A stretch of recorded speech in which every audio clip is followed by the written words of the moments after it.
Okay, hello. Today I've got myself some dragon fruit. It's in this bowl here. It's not focused, but there it is. And I'm going to use chopsticks and just eat the dragon fruit. Okay, I don't know how to do anything with these chopsticks. Okay, so I'm gonna eat this and talk about how I learn languages, because maybe somebody might be curious. I've actually never eaten on as a video before, so let's see what that is like, and especially dragon fruit. I don't know. Let's see.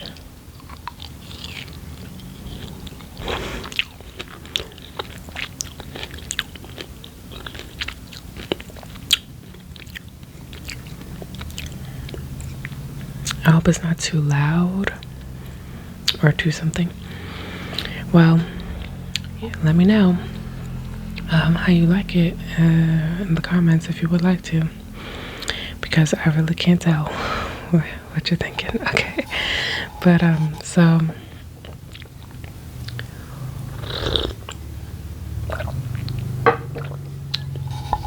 basically I wanted to talk about how I learn languages because it just came to my mind and maybe somebody might be curious about it. So, sorry. Usually I learn languages by the first thing I do, if they have a different script, like their alphabet is different from the English alphabet, then I'm gonna learn that first. And usually it's easy to learn that via just YouTube. You can use YouTube and learn it. For me, the main language that I had to do that with was Korean.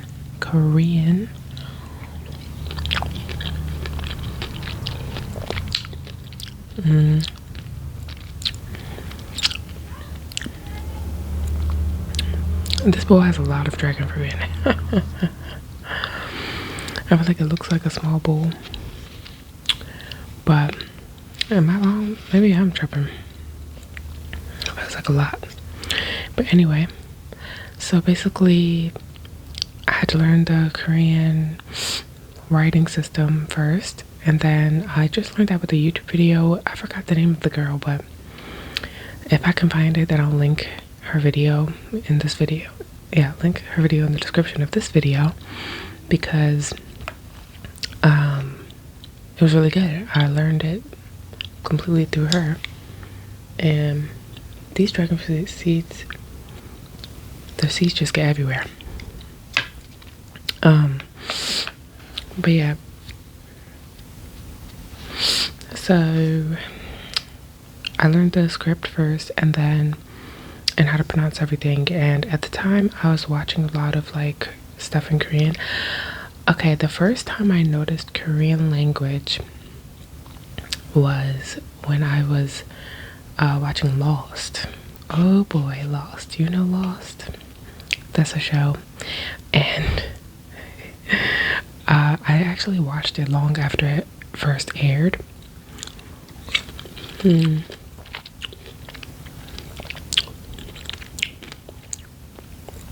I watched it long after it first aired because when it first aired, I didn't really care about it. I didn't know what it was even.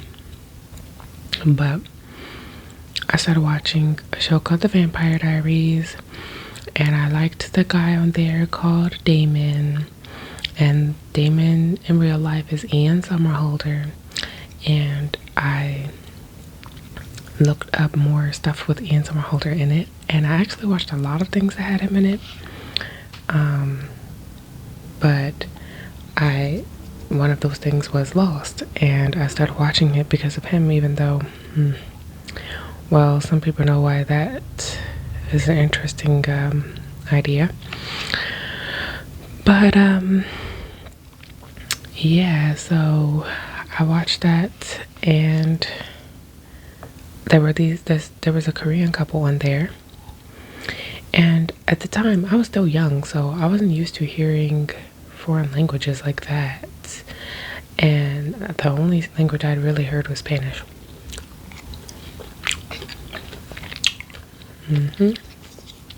And I had never met a Korean person before in my life. So, I was watching it, and obviously now looking back, I realized that I think at least the Korean guy is Korean American. I don't know about the girl though. I can't remember, but so I think his Korean was more like Americified. I didn't know any different. So I just kept hearing them talk to each other and stuff, and I was like, whoa, what an interesting language. Every time they talk, it just ends with like, oh, ah, like it ended in a lot of like vowels. And so I was like, I'm not used to this. So it's very interesting to me. And then eventually I ended up hearing Korean again. This I think was around the time when Gangnam Style came out, but that wasn't the song that made me think about it.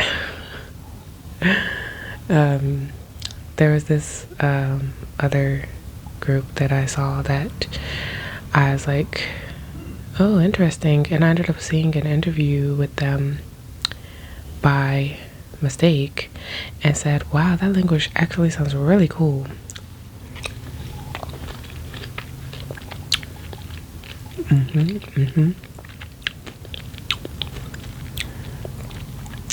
So because I thought the language sounded cool, I decided to start learning it. Actually, I wasn't going to take it too seriously because I didn't like learning languages at that time. I had taken French class and Spanish class. Oh yeah, I guess I had heard French before too because I took French class. But it was just like, very rarely that I actually heard it. The teacher wasn't speaking to us in French. It was like a very beginner French class. So I just knew like how to count in French and how to say bibliothèque. And that's it. And yeah, I had taken French and Spanish class. I really didn't like them. I think it was more because the students were not paying attention. And so the teachers couldn't really teach. And so I just was chilling and minding my business and not caring about what that teacher was trying to teach us. So that was sad. But yeah, I never had an interest in learning languages. Didn't really care about it. Didn't really like the classes. Then or so, I was just joking around trying to learn Korean. I wasn't really serious, but I learned the alphabet from that girl on YouTube, like I said. And then that girl's video actually was so entertaining to learn. It was like I was having fun, like learning the little letters. Okay, this is cool. And then I ended up learning more words. I found a website called Talk to Me in Korean online. They actually also have YouTube. Did I find them online or YouTube first? I can't remember. But yeah, I found Talk to Me in Korean, and then I was learning like some actual grammar and stuff like that. After I had learned how to read it, I actually started off just practicing reading it. I didn't even I would just go to Korean articles, just like go to YouTube and start like searching for Korean articles. And I would go to the articles and just like practice reading it because I wanted to practice like reading what I just learned. And so I think that helped me to get a bit faster reading. But then I found Talk to Me in Korean and learned some grammar and stuff. Wait.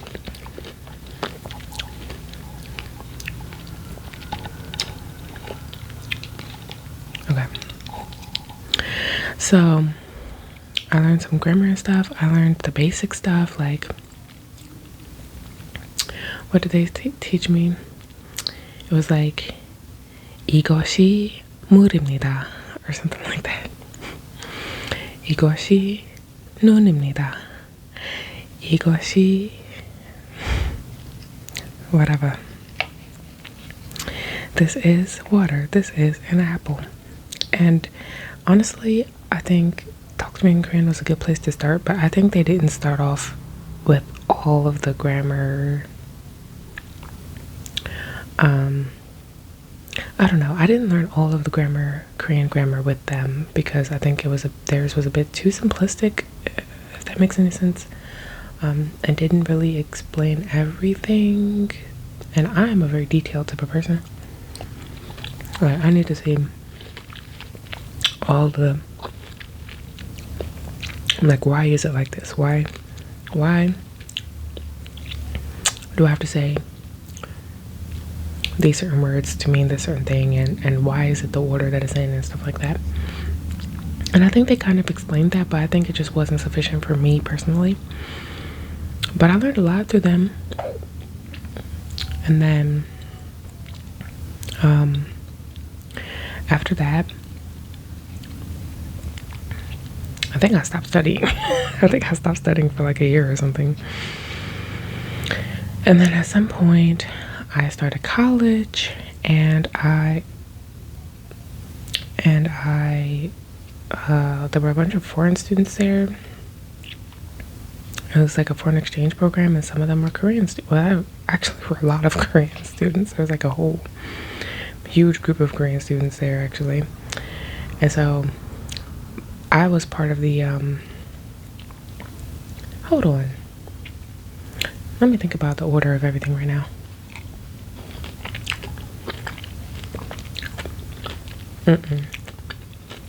I'm remembering the order wrong. That didn't happen first. First, I went to Korea, actually. Oh my god. Hold on. I gotta get this. Drink some water.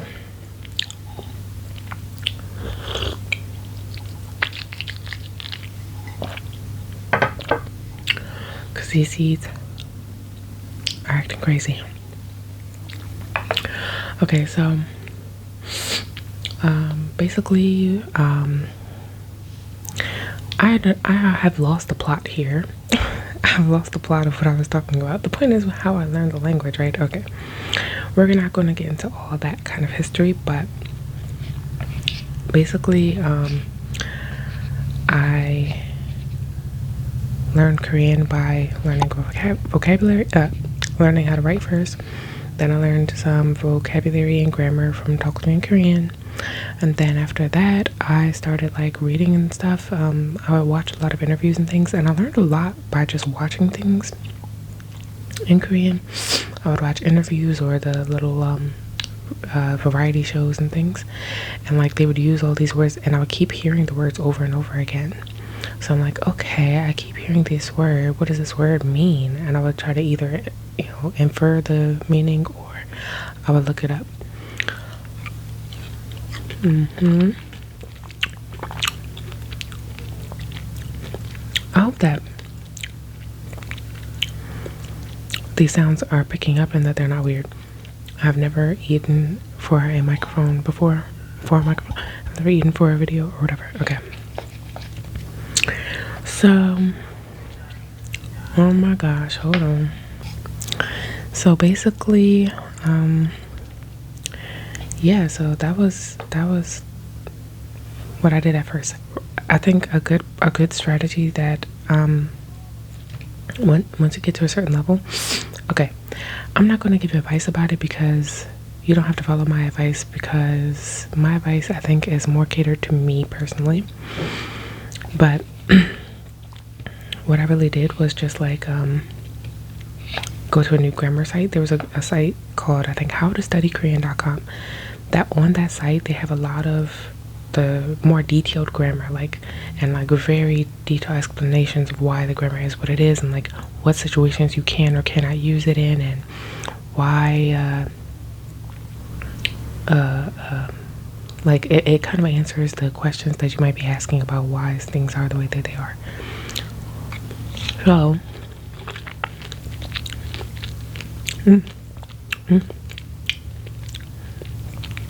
that was very delicious right there. It was very sweet, unexpectedly sweet. Okay, here we go. These loud people outside. Okay, so then I started reading a lot, watching a lot, and just grabbing vocabulary from there. Because okay, here's what I want to say. I think that a lot of times you can feel unconfident when you're speaking on a foreign language, and so you feel like you need to, you take a lot of pauses, or you say like, oh, sorry, I don't know how to say something, when you do know how to say it. You're just too stressed and and overwhelmed to try to like formulate a sentence with the words that you know, because you don't have the words that you would like to have. Like, you don't know how to say it the way you would say it in your native language, so you don't really try to take time and say it in a way that you can say it with words you do know in the foreign language. Because if you do that, you'll be sitting there silent for a long time, and the person you're talking to might think, oh, what's wrong with this weirdo, or like, I don't have time for this long conversation with this non-native speaker. You start to get self-conscious, maybe feel they would judge you or something. But honestly, I think it's worth it to do it, because there's only one way to get better at it, and that's to do it. You can't get better at it if you don't do it. I know that people want to try to get perfect before they start trying to speak to people, but just don't be perfect. Just don't. Who cares? Nobody's perfect anyway. Just don't be perfect. Just do it. Just speak. And for me, I think obviously you can gain confidence by knowing more. So like in anything in life, right? You gain confidence by knowing more of what you're talking about. If I want to be a confident coder, then I should probably know a lot of code. Whatever. The more I know, the more confident I can feel. But there's also a level of confidence that comes with not caring what people think about your level, and not caring if you make mistakes or not.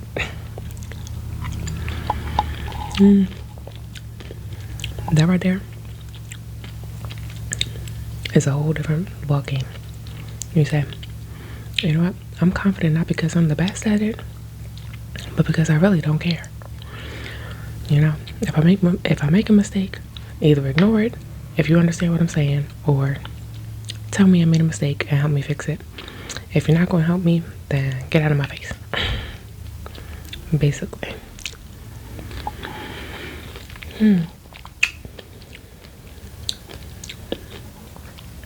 But yeah, basically practice. Learn a lot. Just keep studying a lot and practice.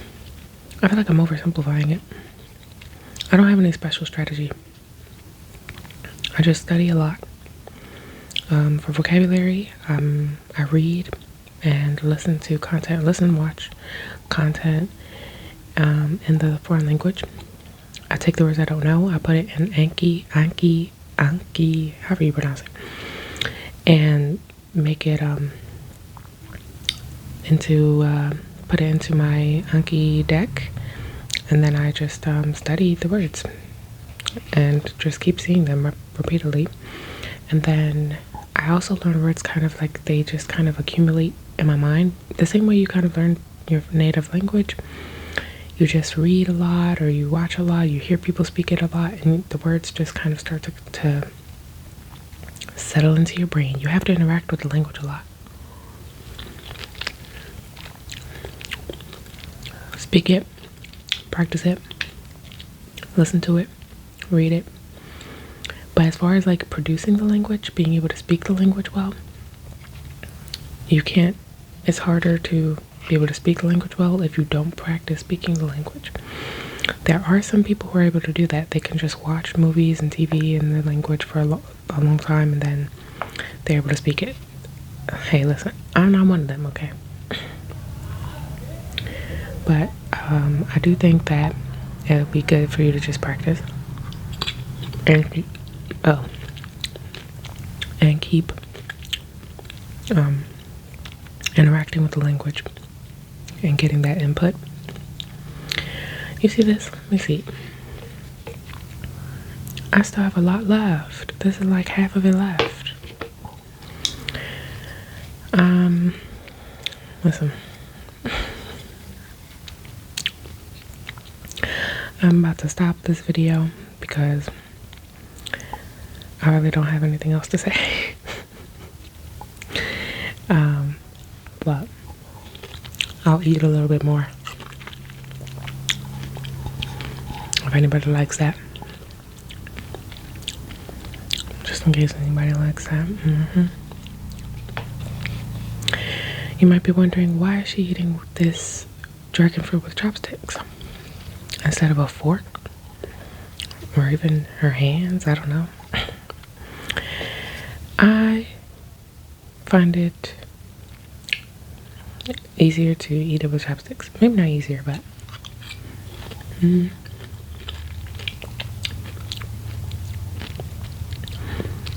the texture of dragon fruit is very mushy. I don't want to say mushy. It's very watery. So if you try to stick a fork in it, sometimes it just like slips off the fork. I don't know. So like, and then you just end up with a whole bunch of holes in it. And so now the holes keep getting bigger every time you stick the fork in there, and you can't really pick it up. I feel like just grabbing it and popping it in my mouth like sushi is cool.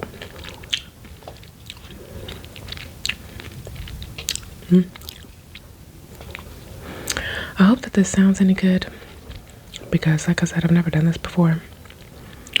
I just wanted to make a video. I was feeling bored. Video idea came into my mind. I said, let me make a video. And maybe one or two people might find it, like it, and or like it enough to listen to it all the way through for whatever reason. Even though what I'm saying is really not any big secret tips or anything crazy. You know, maybe somebody might like it, and you know what? That's fair enough. Thank you, friend. You know, part of why I even started making YouTube in the first place was because I like the idea of just kind of like basically I built this catalog of videos that all come from my random urges to make whatever the video is. Like, I randomly have the urge to make a video about learning languages while eating dragon fruit, and I just do it. Or I randomly feel like making some crazy sounds, and I do it. And there's no like specific, I know a lot of people on YouTube, especially, or a lot of people doing ASMR on YouTube have certain like they like niche down. Like, they do ASMR, but they only do ASMR massages, or they only do ASMR hand sounds, or they only do, you know. And I don't necessarily want to do that because I would get bored.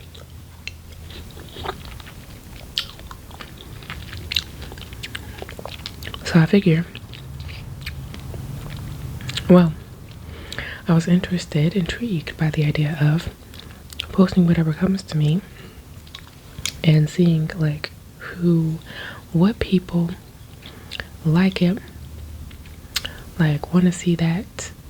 And like, I think like every time I make a new video, it's adding to the catalog of videos where people can get another idea of what this channel will be about. And then the people who like that will continue watching, and the people who don't like it will stop watching. And it's just interesting to see who will be the people who continue watching. What kind of people do I bring and attract to myself and my channel?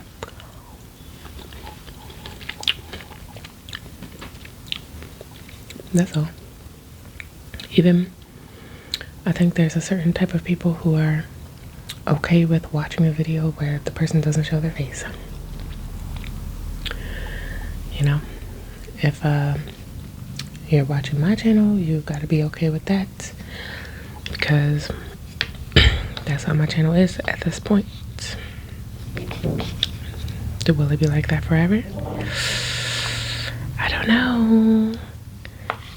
I don't know. Oh Lord. Now we gotten down to the bottom. I started eating these faster suddenly.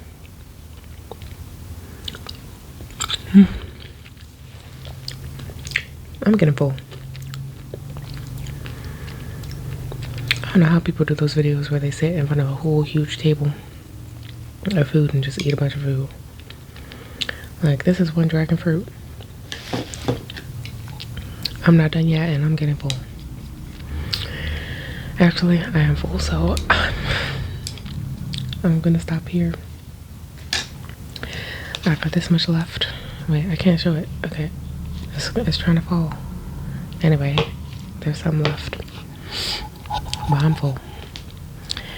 All right, it's been real. Thank you for sticking with me. If you stuck with me this long, I don't know if you'll fall asleep or if you actually listen through, but whatever it is, thanks for sticking with me through my randomness.